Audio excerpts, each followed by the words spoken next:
High সবাইকে, এটা হচ্ছে আমাদের দ্বিতীয় জামাই ষষ্ঠী। তবে যদি বিয়ের পর একদম প্রথম থেকে ধরি তাহলে এটা হবে আমাদের চতুর্থ জামাই ষষ্ঠী। বিয়ের প্রথম বছর জামাই ষষ্ঠীটা পড়েছিল একদম আমার বিয়ের পরপর। আর সেই সময়ে আমরা প্ল্যান করেছিলাম হানিমুনে যাব।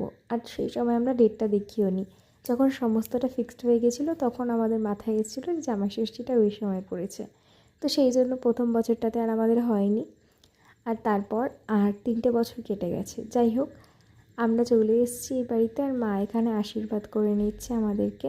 আর আমরা দুজন আজকে যা যা পরে রয়েছি, মানে আমি যে চুড়িদারটা পরে রয়েছি আর আমার বর যে শার্টটা পরে রয়েছে, সেটা আমার মা বাবা দিয়েছিল অ্যানিভার্সারিতে পরার জন্য। কিন্তু সেই সময়তে আমাদের মনের অবস্থা অত ভালো ছিল না, তো সেই জন্য আমরা আর এগুলো পরে সেভাবে সেলিব্রেট করতে পারিনি। আর সেই জন্য আজকে আর আমি শাড়ি পরিনি, পরেছি চুড়িদার। আর এই বছরটা আমার বেশ অন্যরকমভাবে কাটলো। তোমরা আরও 2 বছর হয়তো দেখেছো আমাকে জামাই ষষ্ঠীতে আসতে এই বাড়িতে। সে সময় আমার ছোটো মাসি থাকে, পরিবারের আরও অনেকে থাকে, কিন্তু এবার আমার ছোটো মাসি নেই। আর সেই জন্য এবার অত বড় করে জামাই ষষ্ঠীটা পালন করাও হলো না। যাই হোক, আশীর্বাদের পর্ব মিটে যাওয়ার পরে মা এখানে সমস্ত কিছু সাজিয়ে গুছিয়ে দিয়েছে। আর কী কী খেলাম সেটা তোমাদের সঙ্গে আলাদা একটা ভিডিওতে শেয়ার করেছি।